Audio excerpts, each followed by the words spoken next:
Howdy folks, hope you're all having a good one, and welcome back to World of Warships with Rear Admiral Jingles, where today, Rusty Sheriff's Badge.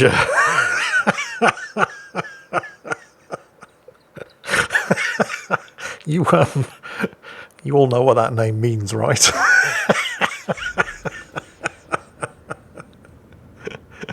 No? Yeah, okay. Sorry. The Rusty Sheriff's Badge. The Winking Brown Starfish. The Monkey Trumpet. The Ring Piece. The Tradesman's Entrance. The 1970s Towel Holder. Look, it's your arsehole, okay?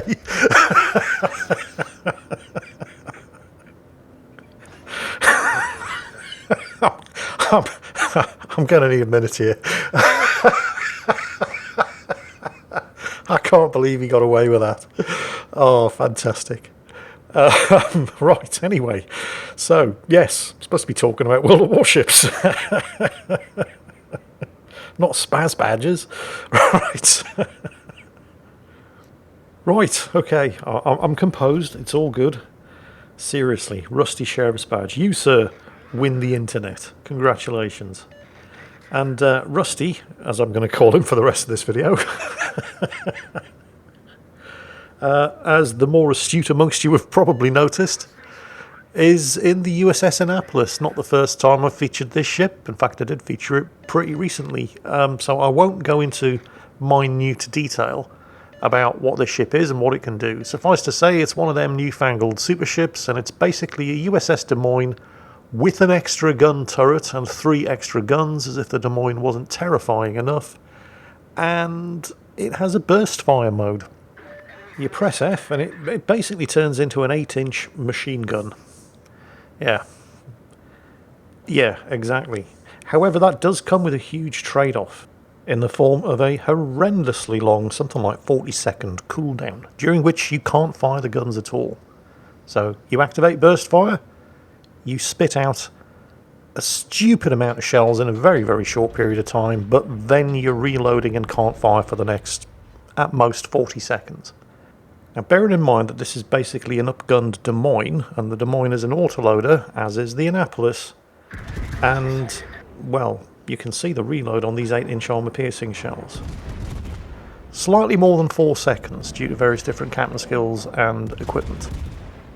For the sake of argument, let's just say 4 seconds. So in any given engagement, assuming that the guns start off loaded, he's putting 36 shots in the air every slightly more than 8 seconds.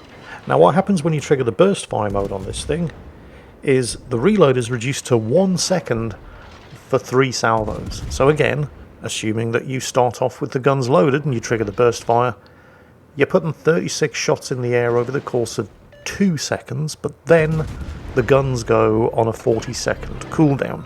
So, I mean, there's a nice simple comparison for you, right? When you don't use the burst fire mode, it takes the Annapolis 8 seconds, assuming that in both cases the guns start off loaded, 8 seconds to put 36 shots in the air. And using the burst fire mode, it only takes 2 seconds to put 36 shots in the air. And while that's not wrong, it's also not entirely true, because when you use the burst fire mode, it actually takes you 42 seconds to put 36 shots in the air, because once you've used it, the guns go on a 40-second cooldown. And if you hadn't used the burst fire, over that same length of time, just by firing the guns normally, you could put more than 120 shots into the air. So why on earth would you ever want to use the burst fire when you can put the same amount of lead down range in 8 seconds by not using it? Well, sometimes you don't have 8 seconds. Sometimes you come around the corner of an island and there's a surprise Shimakaze there, and he's equally surprised and he's swinging his torpedoes around and pointing them in your direction. Or an enemy battleship with his guns just beginning to turn and point in your direction. Sometimes you need to do all of that damage right the hell now. In the Annapolis you can do that. The trade-off is reduced overall damage per minute. Using the burst fire mode is a net DPM loss. But sometimes you just need that burst damage. And that's the trick, isn't it? Knowing when. Also, to accommodate that extra turret, the Annapolis is bigger than the Des Moines, so it has worse stealth, and I mean, that's it. There are some differences in anti-aircraft firepower, but none of that matters in World of Warships anyway. Actually, I just saw on the World of Warships dev blog that they're trying to buff anti-aircraft firepower to make it not completely laughable and a total waste of everybody's time and effort. So, just to make sure we all understand exactly how hilarious the proposed changes are, you need to fully understand what currently happens. So when a carrier launches a strike against you, a certain number of aircraft are detached to form the attacking flight. These are the ones that actually conduct the attack. The rest stay in kind of orbit around you. And when you shoot down any of the aircraft from the attacking flight, aircraft from the orbiting flight immediately drop down and replenish the attacking flight. So basically, it's virtually impossible to shoot down that attacking flight, regardless of how good your AA is. And given that most ships don't have what's considered good AA, it's virtually impossible to shoot down the second attacking flight either. So that's where we are at the moment. Here's what they're proposing to change. And you need to understand, I am not making this shit up. Right? This is not a joke. It's going to sound like a joke, but I'm deadly serious. You know, I'm fake laughing, only the tears are real. And if you don't believe me, go and check the World Warships dev blog. It's right there in black and white. So, here's what they're testing.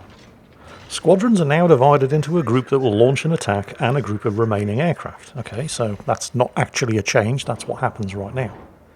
If an aircraft from an attacking group is shot down, its place will not be taken by other aircraft from the squadron. Okay, that is a change, that's good. Oh, Rusty nailed the Venezia, that's good, he finally got his name on the scoreboard. Anyway, back to the changes, at least, you know, the things that are actually changes. So, aircraft from the attacking flight, when they get shot down, they don't instantly get replenished anymore. So there's a chance that you will actually be able to reduce the incoming damage from the first and any subsequent strikes. Keyword here being chance. Oh, there goes the burst fire mode. And that's a good example of when you might want to actually use it, because the Condor there was flat broadside and he very, very nearly killed it. And he wouldn't have done that amount of damage if he hadn't triggered burst fire, because he didn't have the time. He didn't have the 8 seconds to unload all the shots at that ship before it got into hard cover. And now he's sitting out the reload, and yes, there is a replay bug here. You can't actually see the effective reload, but he's quite safe. Nobody's in a position to shoot back at him. Anyway, back to these proposed AA changes that they're currently testing. I did say that there was a chance that you'd shoot down aircraft from the attacking flight, and I had a bit of a giggle. And the reason for that isn't because aircraft are so tough and they have so much armour and so much hit points and they're so fast that they don't stay in your AA bubble long enough to take enough damage to shoot them down, even though that's the case a lot of the time. No, that's not the reason why I laughed. This is the reason why I laughed. And again, I'm quoting from the dev blog. Anti-aircraft guns will have a new parameter that sets the chance that continuous damage will be dealt to an aircraft from an attacking group. I just want you to think about that for a minute. Let it sink in. Your anti-aircraft guns will have a chance that they will deal damage to an aircraft from an attacking group. No? Still don't understand exactly what that means or why it's so funny? Alright, let me make it even more simple. There is a possibility that your anti-aircraft guns will shoot at the aircraft that are actually attacking the ship. A slim possibility that your anti-aircraft gunners will choose to shoot at the aircraft that are actually attacking you. But only a possibility. This is the solution that Wargaming are proposing and testing. Perhaps, maybe, if you roll a double 6 and you're on the second Tuesday of the month, your anti-aircraft guns will actually be useful.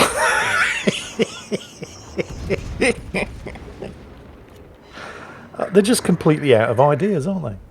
It's like they just don't have clue number 1.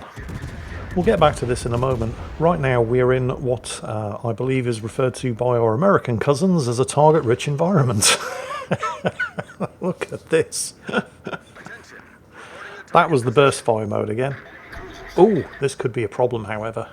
This is the downside of using that burst fire mode, because he's now found himself in a crossfire. Now he's lucky in that the Condor is backing up and the Jean Bart took out the Vermont, but he now has to deal with the Hanover. Fortunately, the Hanover, though it is looking right at him, has just fired and is reloading.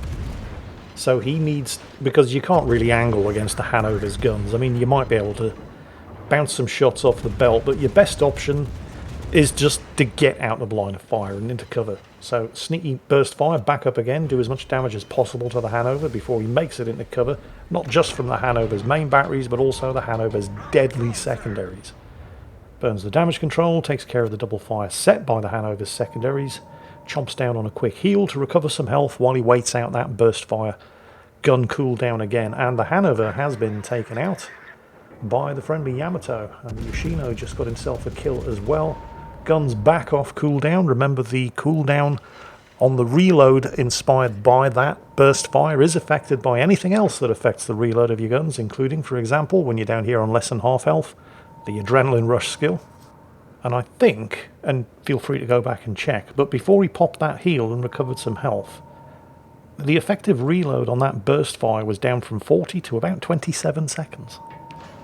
And for a ship that can unload 36 heavyweight 8-inch armor-piercing shells at you over the course of 2 seconds when it triggers that burst fire mode, that's pretty damn terrifying. Jingles, there's no submarines in this battle. Why is he launching depth charges? He's looking for the anti-aircraft tracer to tell him which side of the island that Ibuki's on. And he has just confirmed that the Ibuki is on the right-hand side of the island. And in fact, the Ibuki himself just confirmed by shooting. However, there is also a Slava on the other side of that island. Russian Tier 10 battleship armed with 16-inch guns. And 16-inch guns can overmatch and potentially citadel from the front the 27mm bow plating on the Annapolis. But in order to do that, the Slava has to actually be looking this way and not be getting its guns knocked out by the Annapolis's 8-inch shells. Also, observe the Ibuki backing the hell off, while presumably also popping his hydro.